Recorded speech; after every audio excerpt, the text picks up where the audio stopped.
Shalom, welcome to the Jewish Task Force, J.T.F. I'm Chaim ben Pesach, and we have with us again the great David ben Moshe. This is going to be a really important program because on this program we're going to discuss how the Biden-Blinken administration now want to freeze the accounts and put sanctions on all Jewish soldiers, on Israeli army soldiers. They're accusing the Israeli army of war crimes. This is the Biden-Blinken administration. I mean, you can't get more anti-Semitic and more evil than that.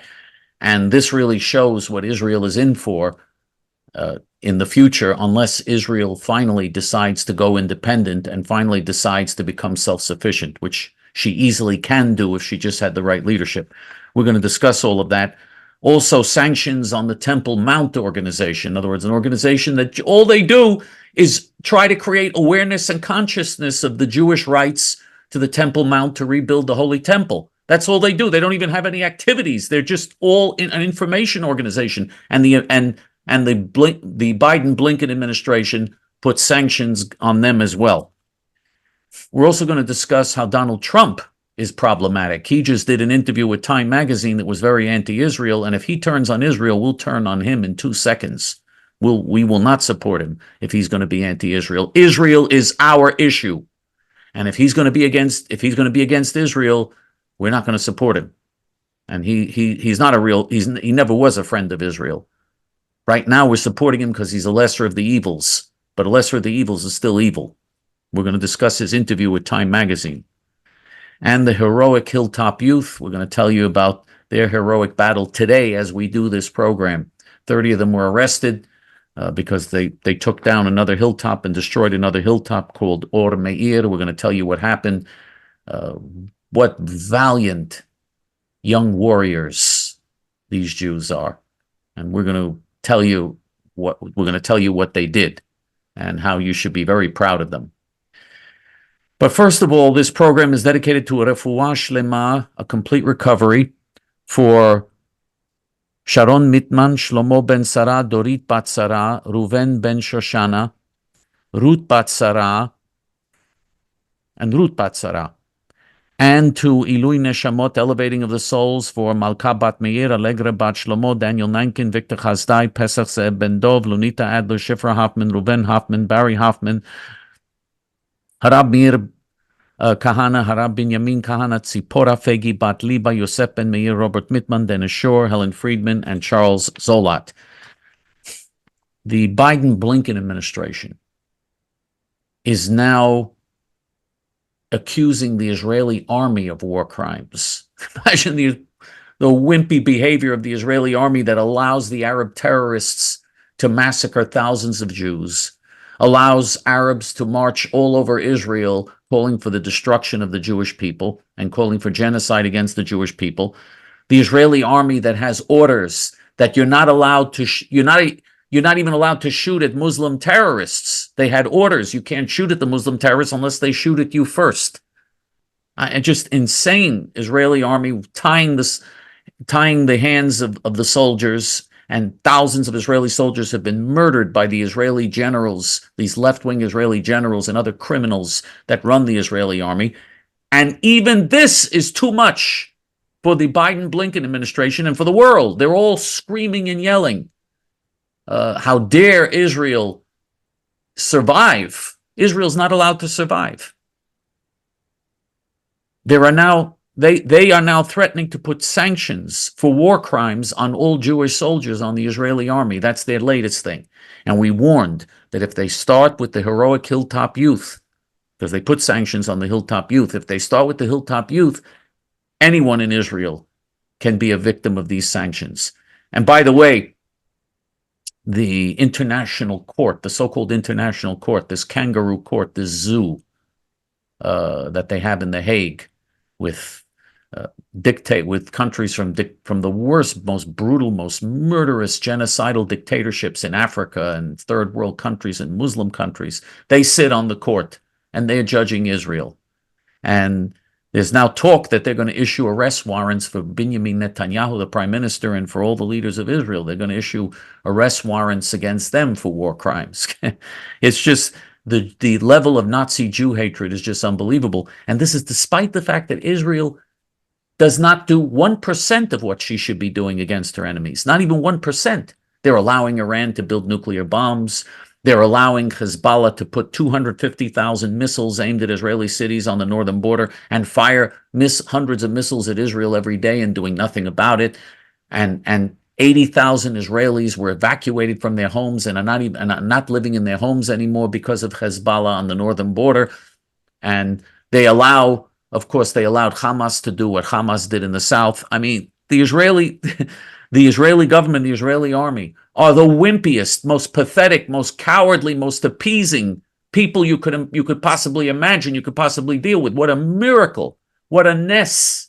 What a miracle that Israel survives with leaders like this.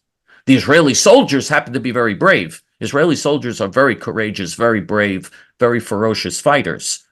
They're very brave, but their commanders and their generals, because you don't get anywhere in the Israeli army unless you're a leftist, unless you follow the leftist dictates. And so, despite all of this, they're not defeating their enemies. They're allowing their enemies to massacre Jews, to basically destroy the country. And still the whole world is against Israel. No matter what, the whole world is against Israel, even while Israel is doing this. It's just unbelievable. And Donald Trump did an interview with Time magazine where he says Israel should end this war quickly, and that Israel and he's blaming Israel for high casualties in Gaza. High casualties under Donald Trump. Tens of thousands of Arab men, women, and children were slaughtered by the United States military in the war against against Daesh, which is a Muslim terrorist organization. Tens of thousands. The Daesh is the Islamic State. In Iraq and in Syria, the U.S. military went in and slaughtered tens of thousands of civilians. And he's talking about what Israel is doing in a situation like this. Can you imagine what would happen if someone had done this in the United States, what they did in Israel, crossing the border and slaughtering thousands of people, thousands of men, women, and children, raping them, murdering them, tearing their body parts off while they're still alive, raping all the women, taking hostages? Can you imagine if they did this, if someone crossed the United States border and did something like this? You think the United States would be as nice as Israel? Are you kidding me? Israel makes sure civilians are not injured by using a thump bomb, which makes a big boom but really doesn't do anything. And that's a warning that we're coming to bomb, so get out. That's more than we would do. Israel is even more in the way of not killing civilians than we are. And that's no way to fight a war. When you fight a war, you kill as many as you can and destroy as much as you can, as fast as you can, to bring victory as quick as you can.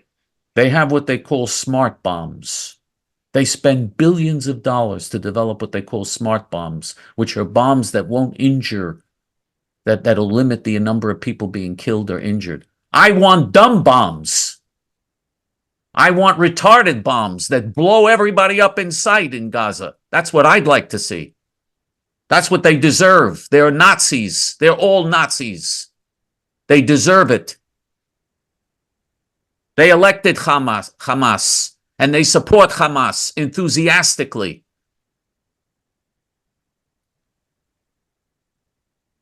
Now, Trump, in the interview, actually criticized and attacked Israel. He also said that no one has done more for Israel than him. Baloney. He didn't do anything for Israel. And moving the embassy was not helpful to Israel at all. It has not in any way strengthened Israel's position in Jerusalem. And the other things that he did have had no positive effect on Israel. And his so-called peace plan would be suicide for Israel. Trump is bad for Israel. And Biden is bad for Israel. Biden happens to be worse, which is why we're still supporting Trump. But if Trump becomes really bad and becomes a real threat, we're gonna pull our support from him. In 2 seconds, we'd pull our support for him if he continues making statements that betray Israel.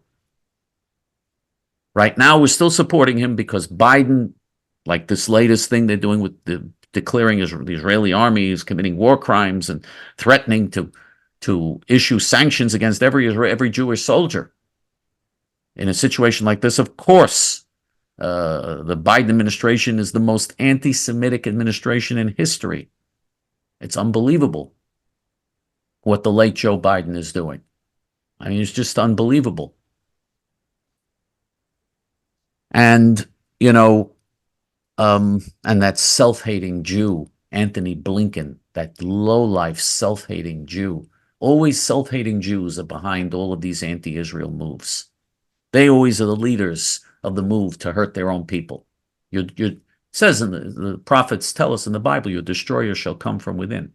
And Anthony Blinken's an example. That so is Benjamin Netanyahu. He's a terrible prime minister who is hurting Israel terribly, and the Israeli leaders are terrible leaders.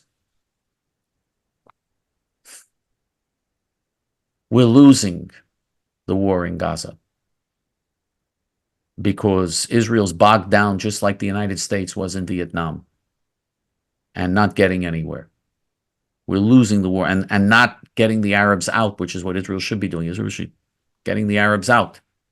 The Arabs want to leave. Help them leave. They want to leave. They don't want to live there. They desperately want to get out. Help them get out of Gaza so that Israel won't have this problem anymore. That's what Israel should be doing, and that's the last thing that Netanyahu is going to do. It's unbelievable. And so we're losing in Gaza. We're losing on the northern front against Hezbollah in Lebanon.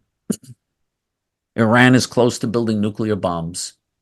Saudi Arabia wants nuclear bombs. Israel is in grave danger on every front and losing on every front. Israel has lost her sovereignty.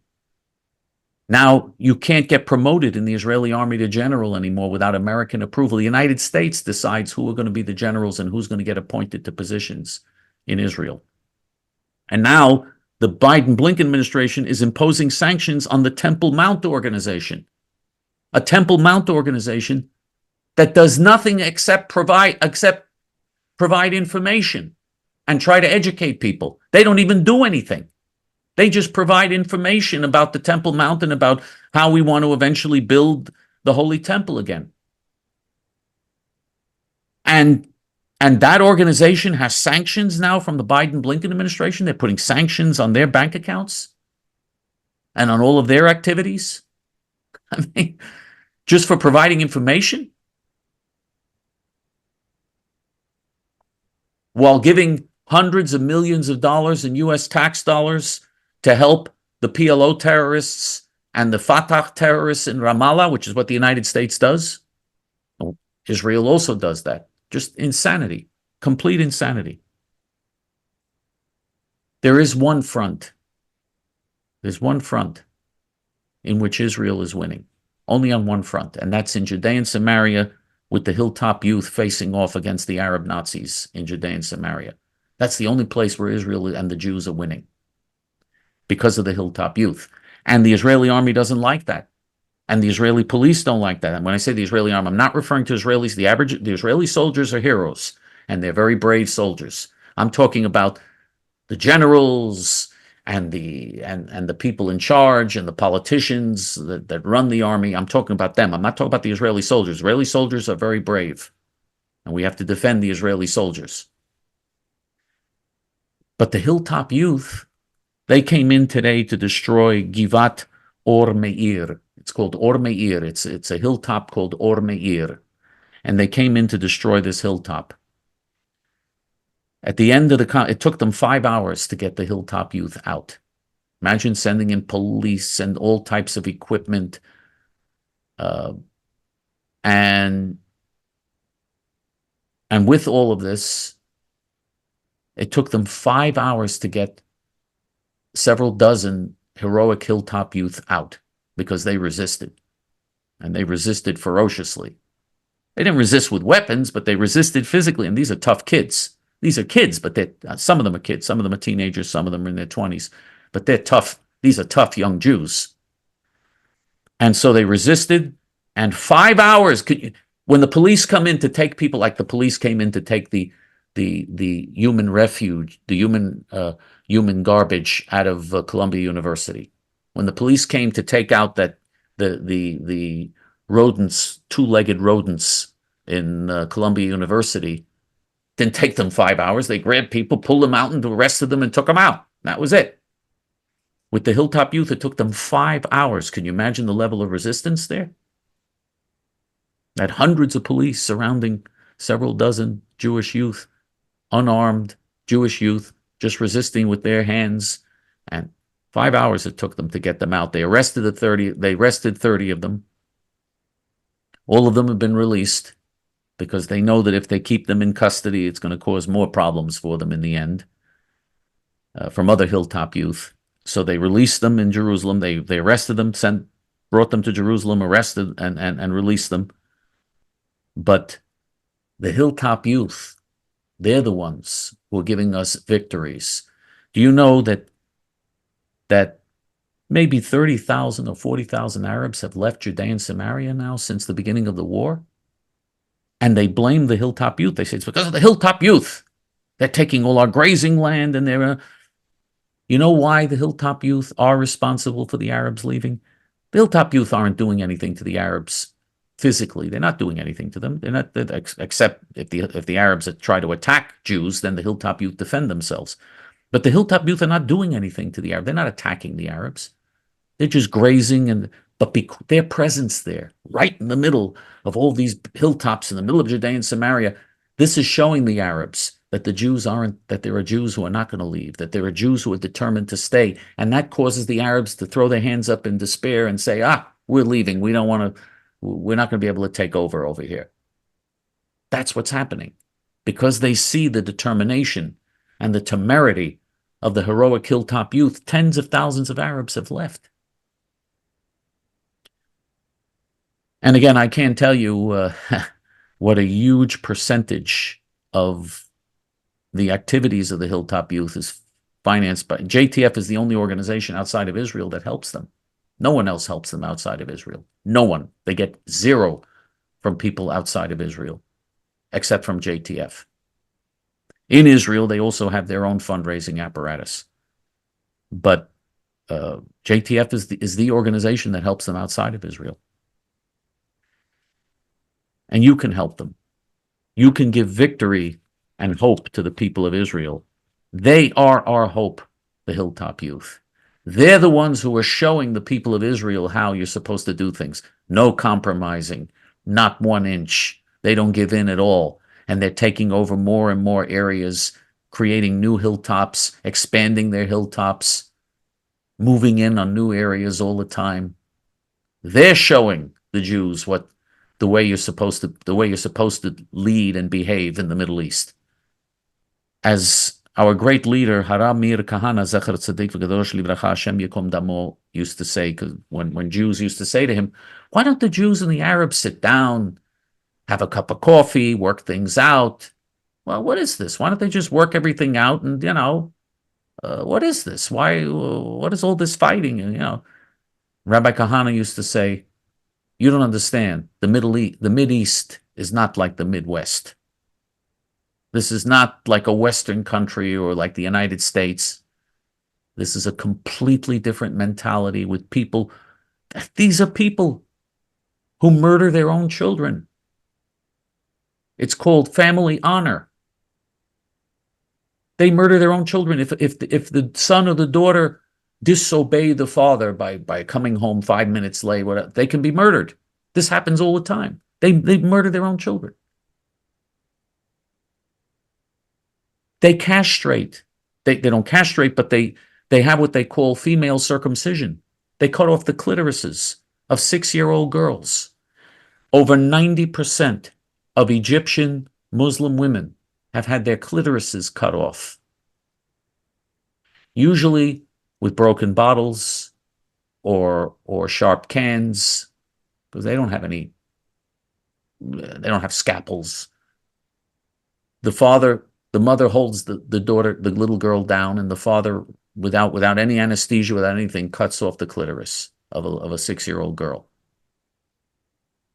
I mean, You think that these people have the same values that people have in Western countries? They certainly don't have the same values as Jews have. Can I say something here? A book was written by an Arabian princess, about 15 years ago. When she came of age, she was out with friends. And when she came home, even though she's a princess, her sisters grabbed her, held her down, while her mother did the circumcision. And so even Arabian princesses don't get away with staying whole. No, it's unbelievable. There also, by the way, are many cases what they also sometimes sew up, literally with thread and needle. They sew up the vaginas of girls sometimes, and then it's ripped open again when they get married. I mean, it's just the cruelty is it's just beyond description. The cruelty. This is to their own children. How could what type of monster would do this to any little girl and let alone to someone's own daughter? These are monsters. These are monsters. And again, this is hundreds of millions of women experience this. Did you know any of this? By the way, is this publicized on the news? Talk about war crimes. Is any of this ever publicized even? Do you see news reports about this? Are they having demonstrations at Columbia University about this? Many of the women demonstrating at Columbia University have had this done to them. And they continue to support the culture that does this type of Nazi barbarism. So if they do this to their own little girls and their own women, is it any surprise that they grab Jewish girls and Jewish women and ripped all their clothes off and paraded them around naked through the streets of Gaza and raped them and tortured them and then murdered them? Is it any surprise that this is how they behave toward Jewish girls and Jewish women? There wouldn't be a Jewish girl or Jewish woman alive if they finally win the final battle over Israel and overrun Israel, God forbid. And those demonstrators at Columbia University would love to see that because they're Nazis. They'd love to see that. They'd love to see Israel overrun and all the Jews slaughtered.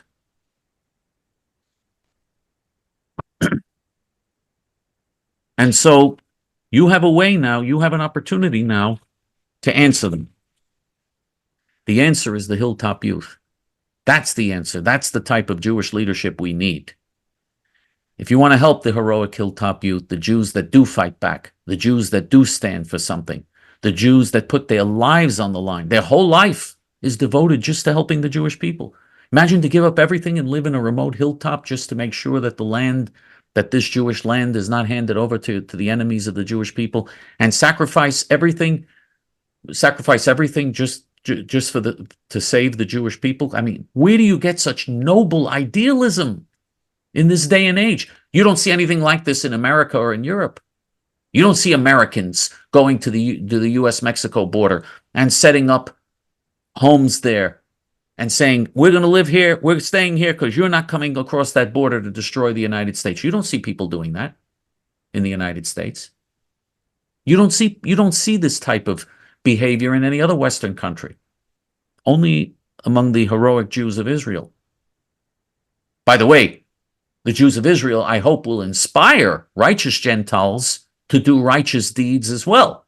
I hope they will, because Gentiles also should be idealistic. But right now, this is only happening in Israel. Jews and righteous Gentiles should be supporting these heroic, noble models for truth and justice and morality. Here's how you support the heroic Hilltop Youth. You can go to our PayPal account. First of all, you go to our Hebrew main page. That's how you reach it. You go to hayamin.org. That's our Hebrew main page. And the page is in Hebrew, but there's a donate button in English on top. You click on the donate button in English on top on the Hebrew main page on hayamin.org. And in several minutes, you can very easily and conveniently donate. Very simple. That's if you want to do it online. If you want to send it through the regular mail, checks and money orders can be made out to J.T.F. and you send it to J.T.F. P.O. Box 650327, Fresh Meadows, New York, 11365. David? Many decades ago, when Ronald Reagan was president, and he was just like every other president before and after him on the two-state solution fix, he had Marines in Lebanon, and they were blown up. Over 240 Marines were killed. And he got so agitated and aggravated that he said, the hell with the Middle East, let them solve their own problems. And he never again mentioned a two-state solution with Israel. And you would think that the Israelis, seeing what the Arabs are doing, Hamas, Hezbollah, Iran, they would leave the Hilltop youth alone, and not only leave them alone, they would support them and bolster their presence. But Israel's crazier than this country, and you can't get much crazier than America today. So we have to do all we can to support those Hilltop youth.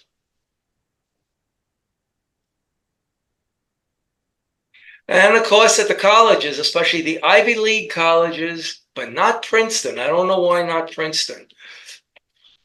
They are blocking Jewish students from going to class. Now, if I was a Jewish student, I would go to the purser's office and demand my money back for that course that I can't get in. Not prorated as per how many days I'm forced to miss. I want my total payment back for not being able to attend the full amount of classes.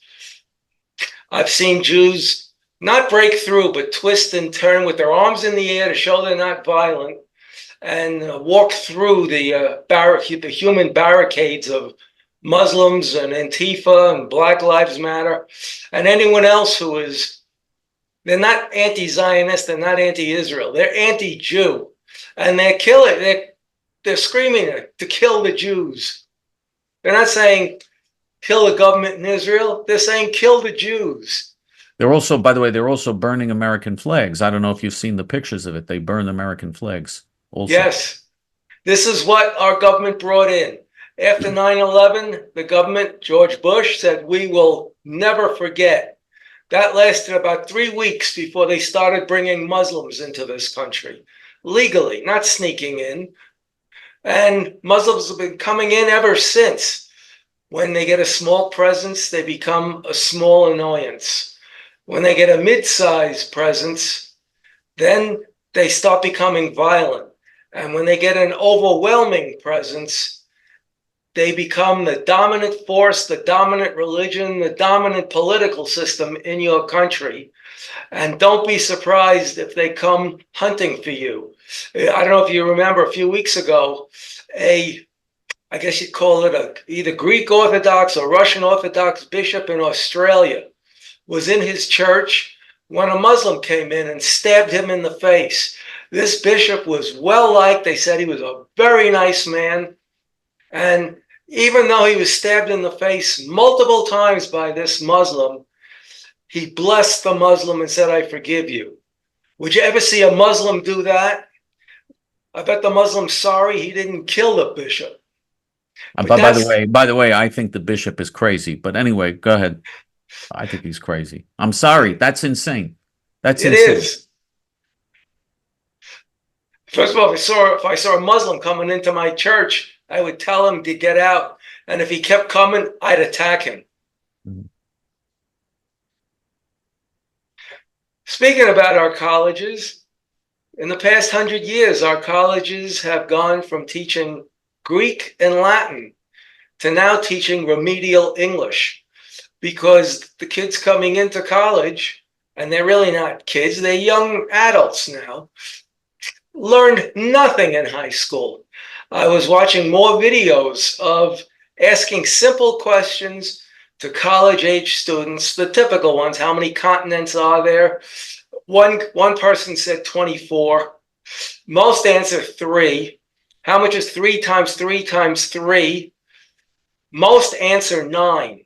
3 plus 3 plus 3. But it's 3 times 3 times 3 times 3, and that's 18 was the closest answer. Name 3 countries other than the United States.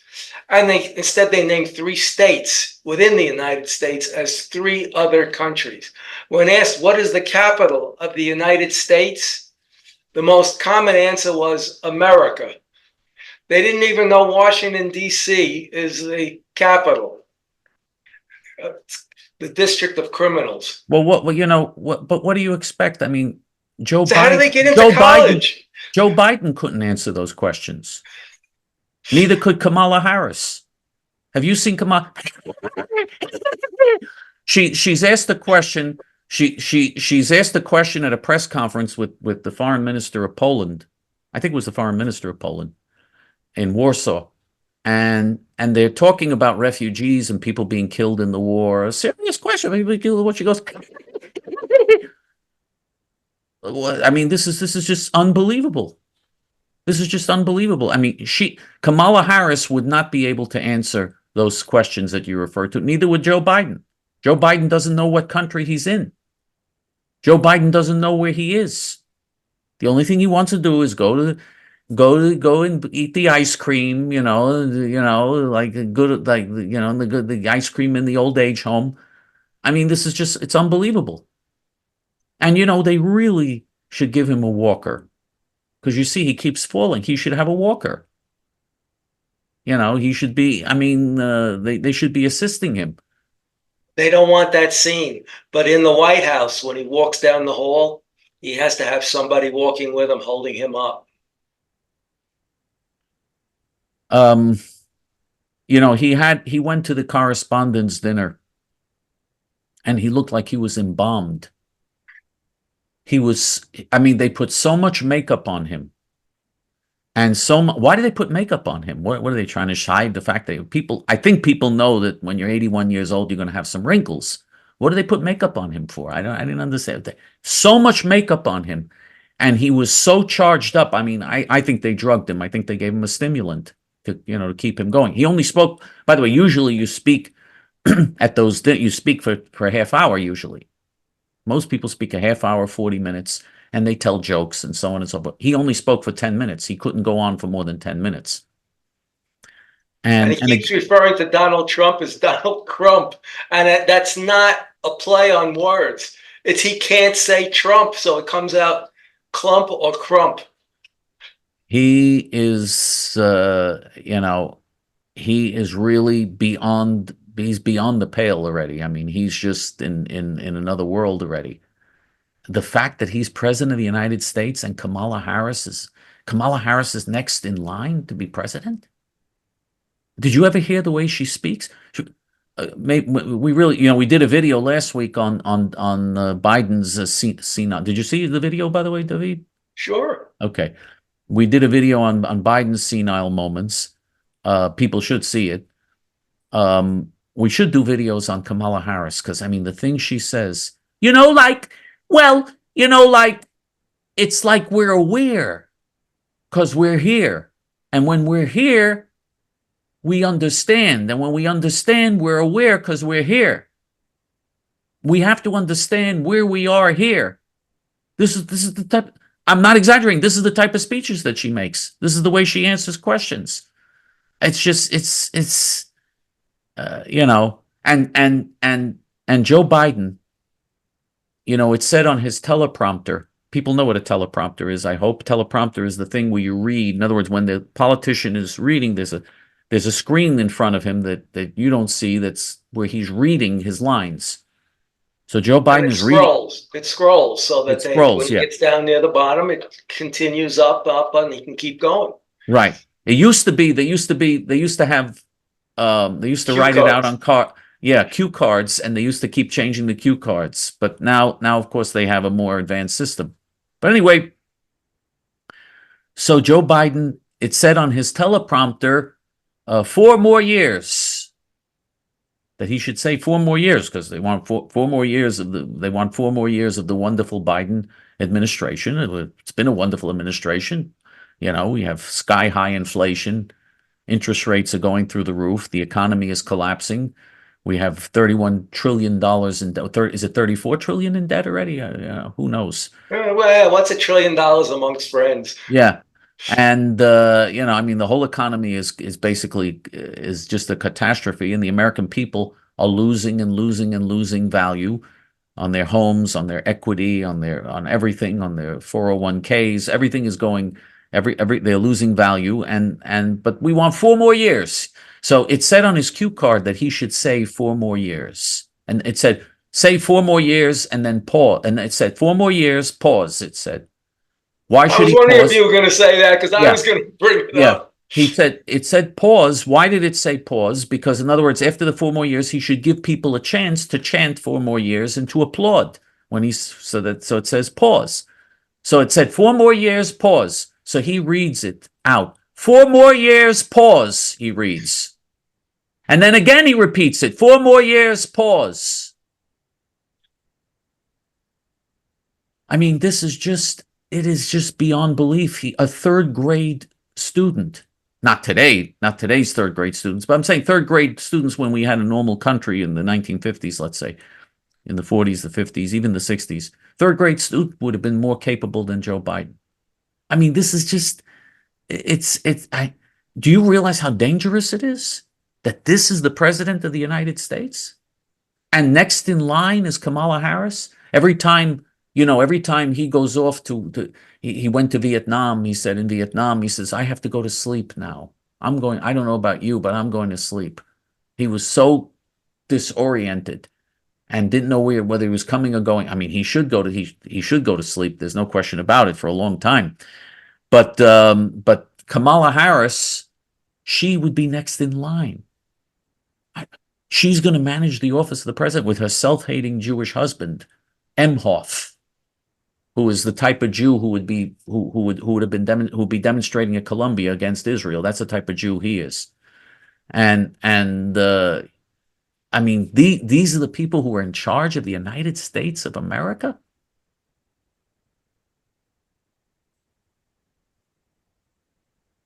Okay, can I? Yes, it's you. You're on. Okay, you're on the air.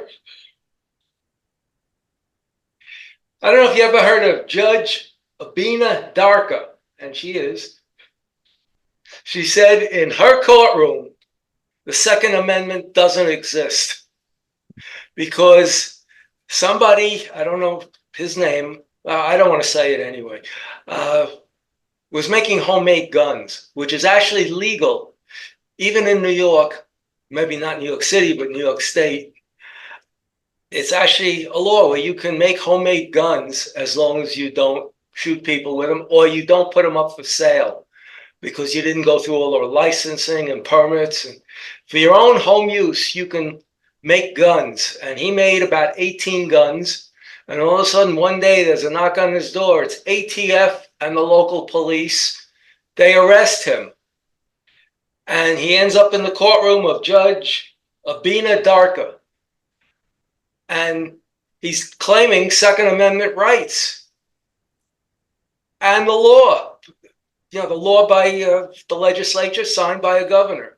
And she said the Second Amendment doesn't exist in her courthouse.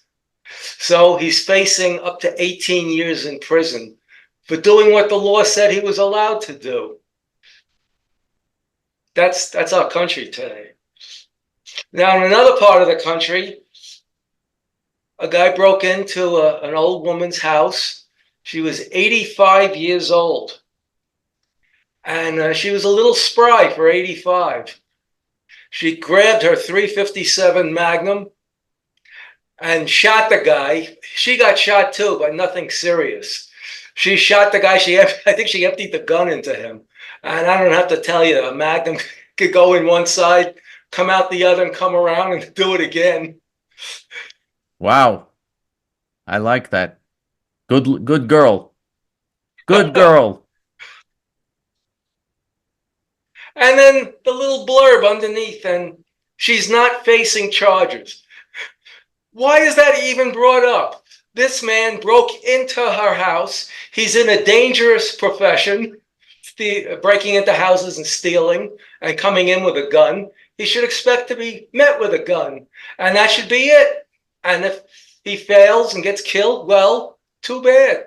What state was this in? I don't remember. I read so many stories of people protecting themselves with guns. I'll But bet it wasn't New York. I'm sure it wasn't New York. I'm sure it wasn't California No, no. or Illinois, or the way someone someone I once knew used to say, Illinois.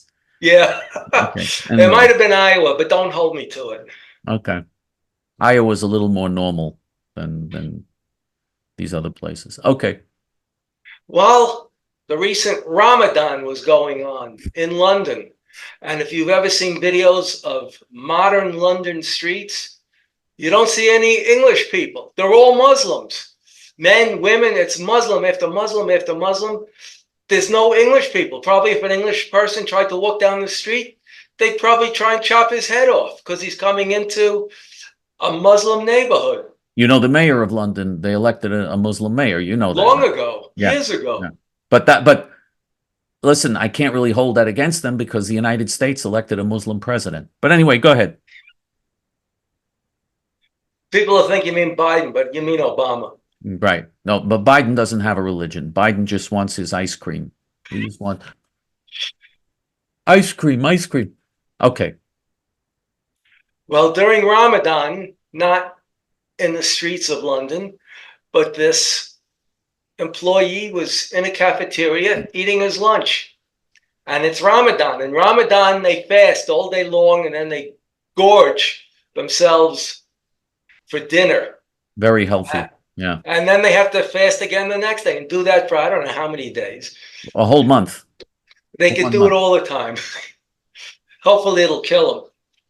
But they came down on this guy for eating during Ramadan, even though he was a British man, obviously a Christian, maybe not practicing, but he was eating lunch, enjoying his lunch, and they forced him to stop. And he agreed with them. He got up and walked away. This is why we're losing. I've seen a black woman on a bus in London eating her lunch. The seat next to her was empty, and she put her lunch on that seat. And all the Muslims on the bus demanded she stopped eating. And she told them, I'm not a Muslim. This is not a Muslim country. Well, she may have been wrong there. But I'm eating my lunch, and I wish you would stop bothering me. She stood up to them and continued eating her lunch while they kept demanding she stops eating on Ramadan because it was lunchtime, not time to gorge yourself yet. All right, I got two more things. One is a fairly long read. I don't know, I may have read it before, but we have so many new viewers now. I want to read this again, or it might be the first time. It's an article written from a Spanish guy in Spain, Sebastian Villar Rodriguez, and published in a Spanish, maybe I should say Spanish newspaper, so you don't think it's South America. And this story got around a lot of Europe. And he says, I walked down the streets in Barcelona and suddenly discovered a terrible truth.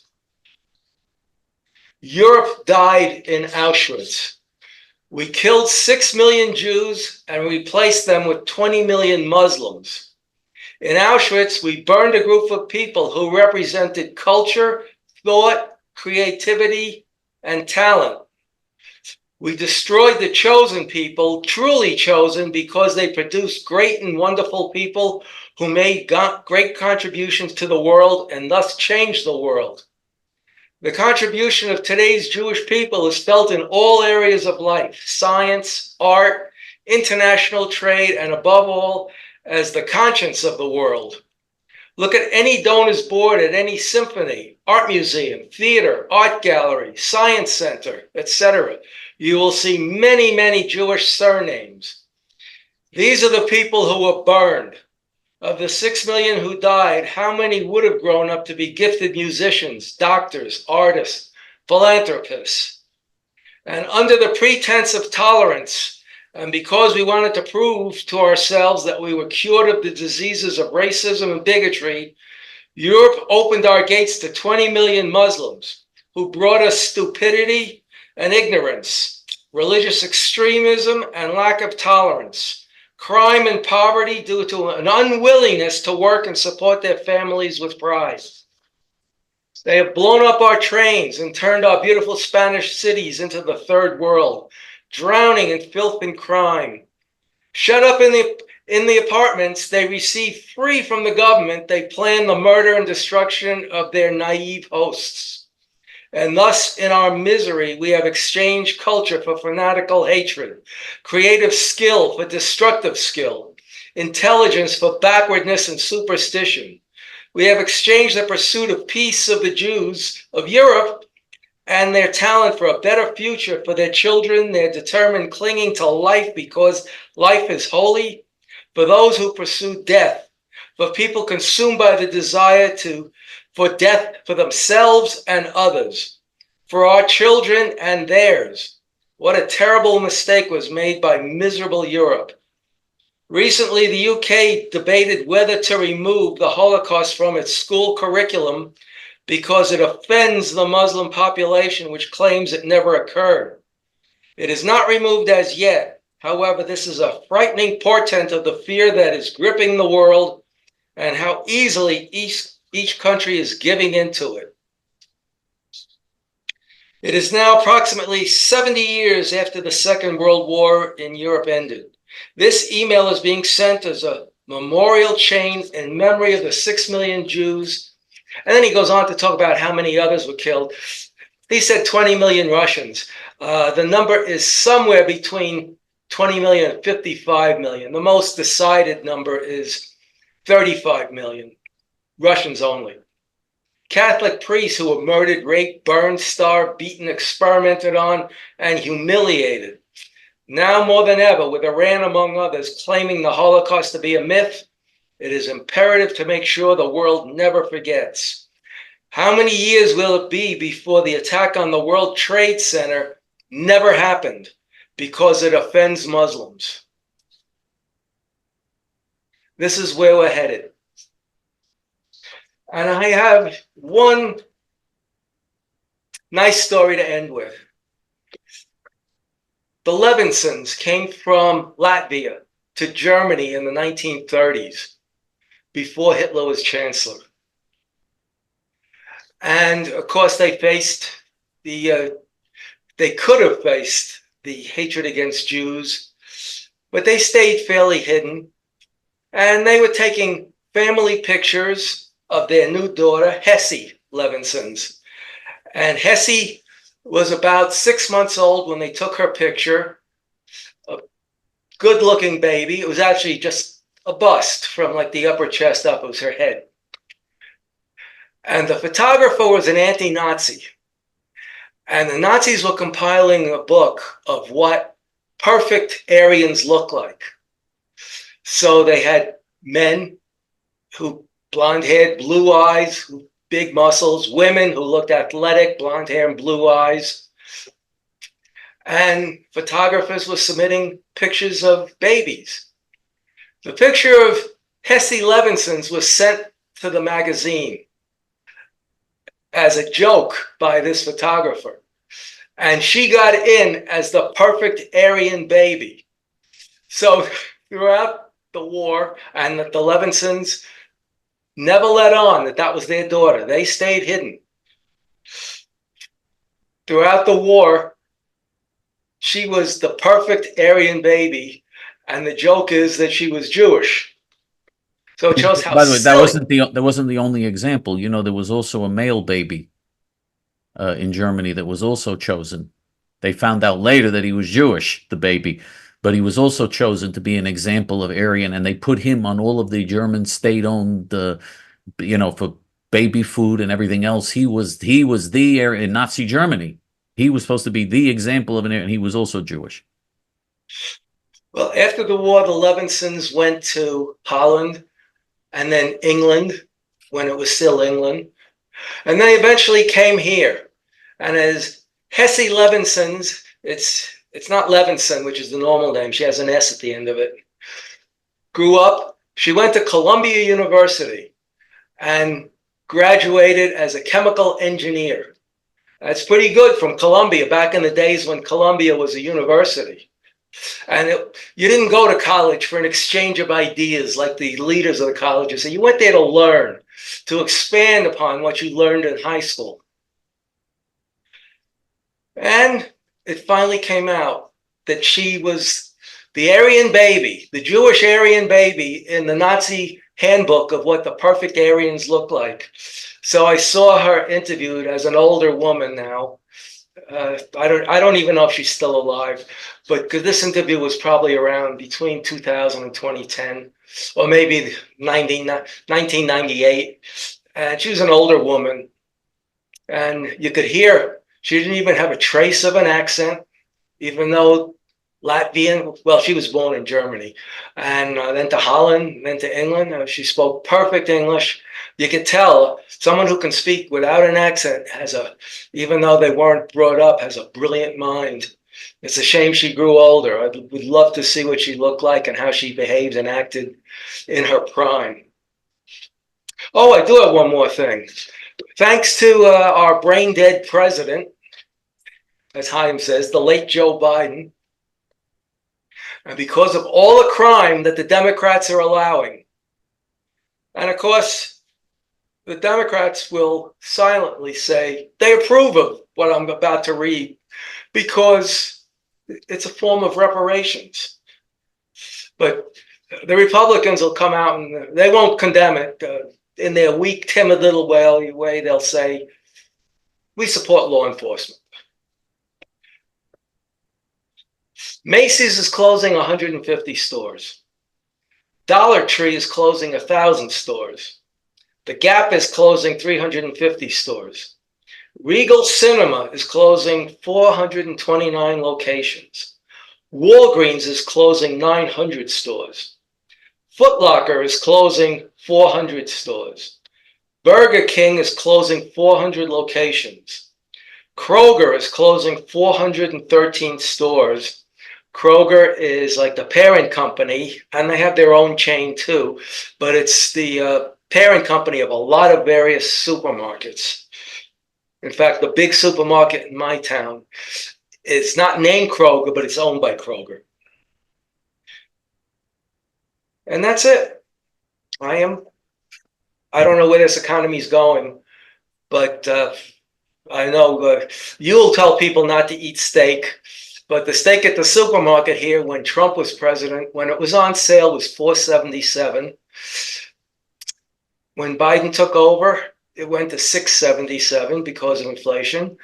And now today I saw in the ad, it's $7.77 because the price of oil went up. And as your food goes up and your oil goes up, if you're on a fixed income, especially Social Security, they're going to look at core inflation, not the things you must have, which is food and fuel, which has gone up far more than the 4 or 5% they're going to offer you in the fall. Well, you remember when Trump was running in 2016, they said if he gets elected, the market will crash. That was one of the things the Hillary Clinton campaign and the media was saying. You better not vote for Trump because the market will crash if he gets elected. You remember what happened the day after Trump was elected in 2016? Market went to record highs because even though a lot of these politically correct people on Wall Street, they're politically correct, most of them voted for Hillary Clinton and voted for Biden 4 years later. But they knew that having a Republican in the White House means the economy will be in better shape because it means tax cuts. They knew that that was going to happen, and the market reached record highs when Donald Trump was elected. All the claims, all the panic about how the economy was going to collapse and everything was going to collapse were all turned out to be false. Like all the other lies of the news media. And the news media, of course, are liars, and the Democrats are liars. The Democrats said if Trump is elected again, he will do away with democracy. The thing is, he had a track record. You can't make things up that are not true because it's provable by his first term. So they're groping at straws. They're throwing mud against the wall and see what'll stick. Yeah, well, of course, the Democrats, as we know, are in favor of democracy. They want to outlaw all speech that isn't politically correct. They want to outlaw your right. They're basically going to make it against the law to be Jewish. because they're supporting these Arab Nazis on all these college campuses that are attacking Jewish students just because they're Jewish. So that's democracy. That's very democratic. But anyway, look. And of course, they want to do away with the Second Amendment. They want to do away with the First Amendment. They censor everybody. There's no free speech anymore. Everybody is censored. They're doing away with the First Amendment. They did away with it a long time ago. Anyway, we're not allowed to say everything we want to say. We're not allowed to say 1% of what we want to say. There is no First Amendment anymore. There's effective censorship, and it's going to get worse and worse and worse. And certainly, if the late Joe Biden and the cackling hyena Kamala Harris, if they're reelected, the situation is going to deteriorate at a far faster clip. It's going to be really, really disastrous. In your heart, you know we're right, and in your guts, you know they're nuts. For J.T.F. until next week, this is Chaim ben Pesach, and for David ben Moshe, Shalom.